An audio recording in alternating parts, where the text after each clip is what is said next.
Welcome to my channel. ఈరోజు ఈ ఎపిసోడ్లో ఏం జరిగిందో తెలుసుకోవాలనుకుంటే వీడియోని చివరి వరకు స్కిప్ చేయకుండా చూసేయండి.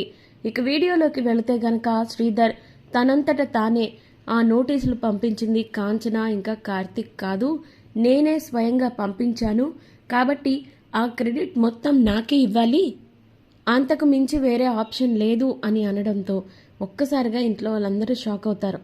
అలాగే కార్తిక్ కూడా క్లారిటీగా ఉంటాడు.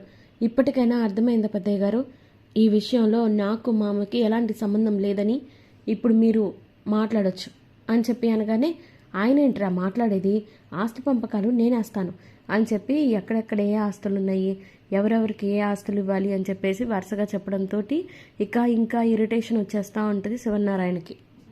ఆఖరికి ఇంకా నానమ్మ గారి ఆస్తుల గురించి, ఆవిడ నగల గురించి కూడా కాంచనకి దక్కాల్సిందే అని చెప్పడంతో ఇంకా కోపం వస్తుంది. కోపం వచ్చేటప్పటికి, ఎవడరా నువ్వు, అసలు నువ్వెవడు అడుగుతున్నావు, అడిగితే గిరిగితే నా కూతురు అడగాలి, అప్పుడు నేను ఇస్తానా ఇవ్వనా అనే సంగతి పక్కన పెట్టు, నువ్వు వచ్చి ఇప్పుడు అడిగితే నేను ఇచ్చేస్తాననుకుంటున్నావా, నువ్వు నోటీస్ వేస్తే నేను ఊరుకుంటాననుకుంటున్నావా అని చెప్పి అనడంతో ఇక శ్రీధర్ ఒక్కసారిగా షాక్ అయిపోతాడు. ఏం మాట్లాడుతున్నారు, మీరే కదా రాయబారానికి పిలిచారు, మళ్ళీ ఇప్పుడు ఇలా ప్లేట్ మారుస్తున్నారేంటి అంటే, చూడు ఇక్కడ నిన్ను పిలిచింది రాయబారానికి కాదు, నీ కొడుకు ఈ నోటీస్ను పంపించింది వాడు కానీ వాడి తల్లి కానీ కాదు అని మా దగ్గర నిరూపించుకోవడానికి. నువ్వు నీ అంతటే నువ్వు వచ్చి నీ నోటితోనే నీ వ్యవహారాన్ని బయటపెట్టావు. ఇంత దారుణంగా ఉన్నావేంట్రా, అసలు నువ్వు మనిషివేనా, ఎన్నిసార్లు చీకొట్టినా సిగ్గులేదు, ఎన్నిసార్లు తరిమేసినా బుద్ధిగా జ్ఞానం రాదు, నీలాంటి వాడిని ఏం చేయాలో కూడా అర్థం కాదు అని చెప్పి శివనారాయణకి తిడతాడు. తిట్టేసరికి, నన్ను నోటుకొచ్చినట్లు మాట్లాడతారా, నేను ఈ విషయాన్ని అంత ఈజీగా వదిలిపెట్టను, నేను ఖచ్చితంగా ఈ విషయంలో ఊరుకునేదే లేదు, ఎక్కడి దాకా అన్నా వెళ్తాను ఈ ఆస్తి కోసం అని చెప్పి అనగానే ఇక కార్తిక్ మాట్లాడతాడు.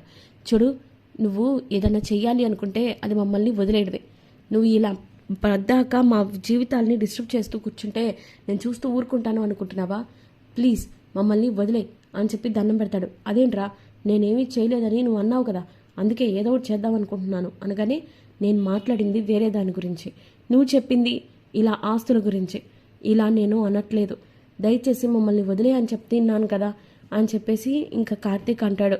నేను వదిలిపెట్టను రా కార్తీక్, ఖచ్చితంగా వదిలిపెట్టను, ఈ విషయంలో అందరి అంతూ తెలుస్తాను అని చెప్పి అనేసరికి, ఇదిగో ఇదే ఆఖరిసారి కావాలి, ఇప్పటికైనా అర్థం చేసుకోండి, ఈ విషయంలో నాకు మా అమ్మకి ఎలాంటి సంబంధం లేదు అని చెప్పి కార్తీక్ అంటాడు. ఇక ఆ తర్వాత శ్రీధర్ కళ్ళ ముందే ఇంకా నోటీస్ని చింపేస్తాడు కార్తీక్. అరే కార్తీక్, ఇది నీ జీవితం కోసమే కదరా అని చెప్పి అనగానే, నాకు నా జీవితానికి కావాల్సింది ఏంటో మాకు తెలుసు, నేను వీళ్ళందరికీ ఇంట్లో పనివాడిగానే కనిపించి ఉండుండొచ్చు, కానీ నా దృష్టిలో వీళ్ళందరూ నా వాళ్లే, ఎప్పటికీ నా వాళ్లే, వాళ్ళ కోసం నేను ఇంటి కార్ డ్రైవర్ని మాత్రమే కాదు, ఇంటి బయట కాపలాగా అయినా ఉంటాను, నువ్వు ఇంకొకసారి ఈ విషయంలో జోక్యం చేసుకోవడానికి ప్రయత్నించొద్దు, దయచేసి మా బాధల్ని అర్థం చేసుకోచాలు అని చెప్పేసి అన్న తర్వాత వెళ్ళడు. ఇంకా తిడుతూనే ఉంటాడు. తిడుతూ ఉండేసరికి ఇంకప్పుడు, రే కార్తిక్, నీకు నా వాల్యూ ఇప్పుడు కాదురా, నేను పోయినప్పుడు తెలుస్తుంది అని చెప్పి శ్రీధర్ వెళ్ళిపోతాడు. వెళ్ళిపోయిన తర్వాత, ఇప్పటికైనా అర్థమైందిగా, దయచేసి మమ్మల్ని అర్థం చేసుకోండి, మాకు ఆస్తి మీద ఎలాంటి ఆశ లేదు, ఒకవేళ ఉంటే మేము ఎలా ప్రవర్తించే వాళ్ళమో మీ అందరికీ కూడా తెలుసు, లేదా ఈ విషయంలో ఎలాంటి సమస్యలు వస్తాయని కూడా తెలుసు, సరే ఈ విషయం తెలియదుగా, అందుకనే అన్నాం, వదిలేయండి ఇక్కడితో అని చెప్పి శివనారాయణ అనేసరికి, ఏది ఏమైనా ఈ విషయంలో నా భార్యను కూడా లాక్కొచ్చారు చిన్న మేడం గారు అని చెప్పి అంటాడు కార్తిక్. మనుషుల బుద్ధులు ఆలోచనలు బట్టే వాళ్ళ మీద మాటలు కూడా వస్తాయి అని చెప్పి అనగానే, ఇంకా మనం బుద్ధి మార్చుకున్నప్పుడు ఇలాగే ఉంటుంది అని చెప్పి బాధపడతాడు ఇంకా కార్తీక్ అయితే. ఇక ఆ తర్వాత ఏదైనా సరే ఈ విషయాన్ని ఇక్కడితో ఇలాగ వదిలేయండి అని చెప్పేసి ఇంకా శివనారాయణ వెళ్ళిపోతాడు. ఇక ఆ రకంగా కార్తీక్, దీప వెళ్ళిపోతారు. ఎవరికి వాళ్ళు వెళ్ళిపోయిన తర్వాత ఇంక ఇంట్లోనేమో కాంచన తిడుతూ ఉంటుంది శ్రీధర్ని, ఆ మనిషి నన్ను ప్రశాంతంగా బ్రతకనివ్వడా, అసలు ఎందుకు ఇలా ప్రవర్తిస్తున్నాడో అర్థం కావట్లేదు, ఇంత అన్యాయంగా ఎందుకు నా విషయంలో ఎందుకు ప్రవర్తిస్తున్నాడో కూడా తెలియట్లేదు అని చెప్పి బాధపడుతూ ఉంటుంది ఇంకా కాంచన. అలా బాధపడుతూ ఉండేసరికి, ఏది ఏమైనా ఈ విషయంలో మనం చేసింది కరెక్ట్ కాదేమో బావా అని చెప్పేసి దీప అంటది. ఏంటి దీప, నువ్వు కార్తిక్ బాబుని మాట అంటున్నావా అని చెప్పి అనసూయ అంటది.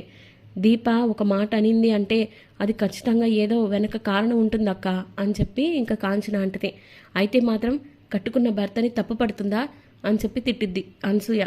అలా అనట్లేదు అత్తయ్య, మొన్న ఈయన నా పుట్టుక గురించి తప్పుగా మాట్లాడేసరికి కార్తిక్ బాబు వాళ్ళ మావయ్య గారితోటి స్వప్న జీవితం గురించి, స్వప్న పుట్టుక గురించి మాట్లాడారు.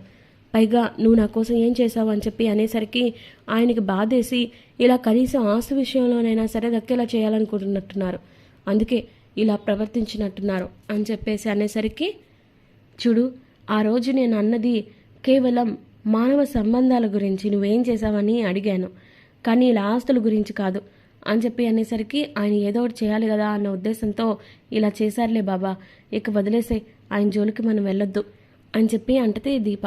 ఏది ఏమైనా సరే ఈ విషయంలో ఆయన ఇంకోసారి ఇలా చేయర్లే అని చెప్పి ఇంకా కార్తీక్ అంటాడు. అన్న తర్వాత ఇంకెవరే ఫోన్ చేసివ్వరా అని చెప్పి అంటది కాంచన. ఎవరికమ్మా అంటే ఇంకెవరికి రా, మీ నాన్నకి అని చెప్పి అంటది. ఇప్పటికే శివనారాయణ తన్నినంత పని చేశాడు, ఇంక మనం చెప్పాల్సిన అవసరం లేదు. ఈ పాటికే చింపేసిన నోటీస్ కాగితాలను ముందేసుకొని రోధిస్తూ ఉండుంటాడు, ఇక మనం ఇంకా ఏడిపించాల్సిన అవసరం లేదు అని చెప్పి అంటాడు కార్తీక్. ఇక ఆ మాటలకి మరోపక్క శ్రీధర్ ఏమో ఆ నోటీస్ పేపర్స్ అన్నీ చూసుకొని బాధపడుతూ ఉంటాడు. ఎగిరెగిరి వెళ్ళి ఇప్పుడేమో కూర్చుని ఏడుస్తుంటే దానికి కారణం ఎవరు చెప్పండి అని చెప్పి కావేరి అంటది. ఏంటి తెప్పి పొడుస్తున్నావా అని చెప్పి అంటాడు ఇంకా శ్రీధర్. అయితే శ్రీధర్ అలా అనగానే మరి లేకపోతే ఏంటండి, వాళ్ళ జీవితం వాళ్ళు బతుకుతున్నారుగా, అయినా ప్రతిదానికి మీరు కార్తిక్ని వెనక ఇట్లా దారుణంగా తనని జీవితాన్ని డిస్టర్బ్ చేస్తూ కూర్చుంటే కార్తిక్ చూస్తూ ఊరుకుంటాడా?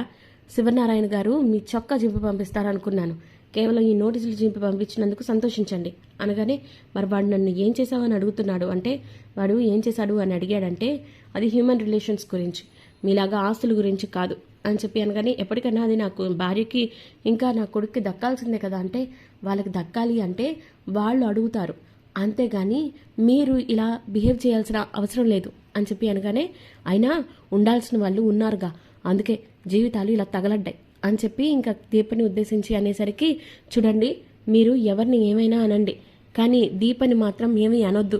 మీకు ఎన్నిసార్లు చెప్పాలి, దీప లేకపోతే స్వప్న జీవితం ఏమైపోయేదోనని ఎన్నిసార్లు అన్నాను అని చెప్పి అనగానే, అది ఉండడం వల్లే దాని జీవితం ఇలా తగలడింది అని చెప్పి ఇరిటేట్ అవుతూ ఉంటాడు.